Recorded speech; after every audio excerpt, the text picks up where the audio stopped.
isquémica, también llamada enfermedad coronaria. Entonces vamos a iniciar con los aspectos generales y luego ya vamos a clasificar, ¿no? La forma crónica, que es la angina estable, y la forma aguda, que es el síndrome coronario agudo. Muy bien. Entonces, la cardiopatía isquémica, ¿cómo se define la isquemia al corazón o enfermedad coronaria?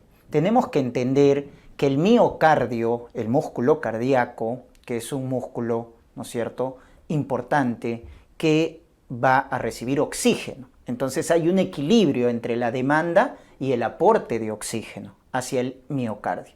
La demanda de oxígeno, o sea, lo que necesita de oxígeno el miocardio, depende de la frecuencia cardíaca. Porque si el corazón está rápido, doctores, el miocardio necesita más oxígeno, ¿no es cierto? La contractibilidad, porque es el trabajo del corazón, bomba, va a consumir más oxígeno. La precarga, ¿no es cierto?, que es el retorno venoso, la volemia, la poscarga, que es la resistencia a la eyección. Entonces, todos esos factores hacen que aumente el consumo de oxígeno por parte del miocardio. Y eso debe estar en equilibrio. ¿Con quién? Con el aporte de oxígeno. ¿Y quién aporta oxígeno al miocardio? El flujo sanguíneo de las arterias coronarias, cuando éstas se dilatan por la adenosina, etc. O el flujo regional del miocardio también. Cuando el miocardio está relajado, recuerden, las arterias coronarias se dilatan más. Entonces, lo normal es que debe haber un equilibrio entre el consumo de oxígeno y el aporte de oxígeno. ¿Cuándo se produce la cardiopatía isquémica? La cardiopatía isquémica, ¿no es cierto?, se produce cuando hay más demanda y menos aporte de oxígeno. Es decir, empieza un desequilibrio, ¿no?, entre la demanda y el aporte. Aumenta la demanda y disminuye el aporte de oxígeno. Ahora, el factor más importante es la disminución del aporte del oxígeno, porque como vamos a ver, la causa más frecuente es la aterosclerosis, o sea, va a fallar este factor, el flujo coronario. Por eso también a la cardiopatía isquémica se le conoce con el nombre de enfermedad coronaria, ¿no es cierto? El contexto clínico para sospechar una cardiopatía isquémica, porque el diagnóstico es eminentemente clínico, son los factores de riesgo, ¿ya? Tú vas a sospechar un paciente con dolor de pecho, la famosa angina, que tiene este contexto, estos factores, lo primero que debes pensar es una cardiopatía isquémica. Los no modificables, la edad, ¿no es cierto? En el varón un poquito antes, a partir de los 45 años. En la mujer un poquito después, a partir de los 55 años. Recuerden que en la mujer es la edad más retardada por el efecto protector de los estrógenos, ¿correcto? Muy bien. Por eso cuando ya llega la menopausia, ya se iguala en riesgo cardiovascular con el varón, ¿ya? Muy bien. Pero el varón tiene mal pronóstico. O sea, el varón, el ser varón, tiene mal pronóstico o más riesgo de cardiopatía isquémica. Los antecedentes también familiares, ¿no?, de infarto, de cardiopatía isquémica. Pero luego tenemos los modificables. Y dentro de los modificables tenemos estos 4 factores de riesgo cardiovasculares mayores que tienen que acordarse.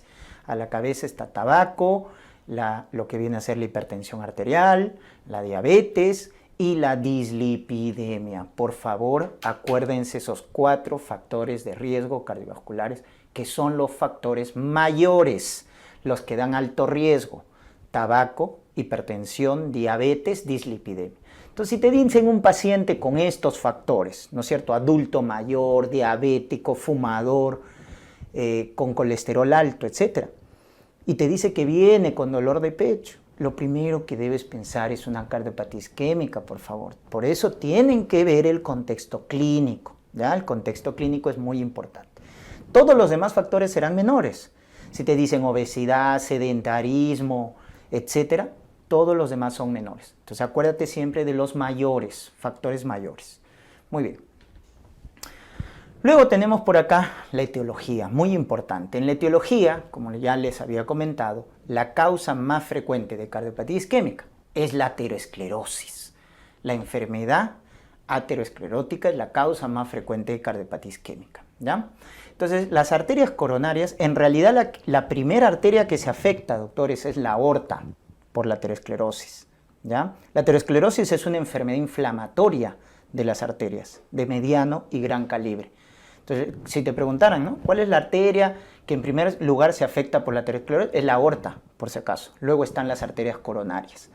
Entonces, ¿cómo es este proceso? Primero, hay una lesión inicial, ya que se produce por el acúmulo de células espumosas, que ya vamos a ver. Luego va progresando, esas células espumosas se juntan y forman la estría grasa, que ya se ve microscópicamente. Luego, en el estadio 3 hay la lesión intermedia, porque se va acumulando lípidos. En el 4 ya se forma una placa de ateroma, ¿ya? En el 5 es una placa fibroateromatosa, porque ya se formó una capa fibrosa de colágeno encima del núcleo lipídico. Entonces, hasta ahí eso va progresando de manera crónica, doctores. Años, ¿no? Durante años se va produciendo esta inflamación en las arterias. En la capa íntima de las arterias, recuerden, capa íntima es la afectada por la aterosclerosis. Entonces, esa es la forma crónica progresiva. Pero llega un momento en que esa placa que está ahí se rompe, ¿ya? Como están viendo ahí en la imagen, se rompe en la última parte. Y entonces se produce la placa complicada, porque se rompe, se erosiona y se forma un trombo, ¿correcto? Se forma un trombo, como pueden ver acá. Miren, ahí está el trombito que se formó porque se rompió la placa. Entonces, este último estadio, que es el estadio 6, ya viene a ser la ruptura de placa y ese viene a ser el cuadro agudo. ¿Por qué? Porque al formarse el trombo va a producir una oclusión aguda del flujo coronario. Entonces, del estadio 1 al estadio 5 es la forma crónica, que luego ya le vamos a poner un nombre, que es angina estable. En cambio, el estadio 6, que es cuando se rompe, se erosiona, ¿no? La placa, el accidente de placa, es la forma aguda, que viene a ser el síndrome coronario agudo, ¿ya? Entonces, eso hay que recordar. Ahora, el orden de afectación de las arterias, recuerden, la primera que se afecta o la más frecuente es la descendente anterior, rama de la coronaria izquierda. Por eso el infarto más frecuente es de cara anterior. Luego tenemos la circunfleja, que también rama de la coronaria izquierda, y en último lugar la descendente posterior, rama de la coronaria derecha. Ese es el orden de afectación de las arterias, ¿ya? Entonces la más afectada, la descendente anterior. Pero, doctores, no es la única causa. Es la causa más frecuente, que lo deben tener en cuenta, pero hay otras causas, como por ejemplo el vasoespasmo coronario, que es lo que se va a denominar en la clínica como angina de Prinzmetal. Y esto lo van a ver en jóvenes. Doctor, usted me había dicho adultos mayores. Correcto, es lo más frecuente. Pero si te quieren tomar de sorpresa y te dicen joven, con dolor de pecho, que consume cocaína, y viene a la emergencia, ¿no? Con midriasis, dolor de pecho opresivo, tipo un infarto, pero es joven, pero consume cocaína. Sospechen entonces en la angina de Prinzmetal, que es por vasoespasmo coronario, ¿ya? Cuyo tratamiento de elección son los calcio antagonistas, acuérdate. Muy bien, entonces mucho cuidado. Joven que consume cocaína hace angina de Prinzmetal por vasoespasmo, no es por aterosclerosis. También hay el denominado síndrome X, por la alteración de la microcirculación coronaria. Acá fallan los receptores de adenosina en las arterias coronarias. Entonces, igual, la arteria coronaria está normal, no hay aterosclerosis. Sin embargo, hay isquemia. ¿Por qué? Porque no hay el regulador del tono vascular en las arterias coronarias. ¿Quién es? La adenosina. La adenosina es un vasodilatador coronario. Sus receptores están alterados. Entonces, eso va a generar el síndrome X, o se va a producir el síndrome X, por alteración de la microcirculación, recuerden, por alteración del receptor de adenosina. También el embolismo coronario puede producir isquemia, endocarditis infecciosa, genera émbolos, fibrilación auricular, que es el principal factor cardioembólico, ¿verdad? Y también las vasculitis a nivel de las arterias coronarias. Y acá siempre les hago acordar en pediatría, ¿no es cierto? Niñito, rojo, ¿no? Acuérdense, y que forma microaneurismas en la arteria coronaria, que se rompen y obviamente generan isquemia. Ahí está, ¿no es cierto?, la enfermedad de Kawasaki. Sífilis también forma o produce vasculitis en las arterias coronarias y puede producir isquemia, ¿no? Entonces, lo típico de la cardiopatía isquémica es el adulto mayor que fuma, diabético, hipertenso, colesterol alto y cuya causa más frecuente es aterosclerosis. Eso deben acordarse. Pero si te dicen joven que consume cocaína, piensa en angina de Presmeta. Niñito que forma microaneurismas coronarias, piensa en enfermedad de Kawasaki. ¿Ves? Hay para todos los gustos, pero siempre hay que acordarnos de lo más frecuente. Muy bien. Y vamos a explicar un poquito la fisiopatología para que se nos quede, ¿no? Cómo se produce la aterosclerosis. Entonces, recuerden que la aterosclerosis es la enfermedad inflamatoria de las arterias de mediano y gran calibre. Está alterada la capa íntima, miren, el endotelio, ¿no es cierto? Que es un gran regulador del flujo sanguíneo.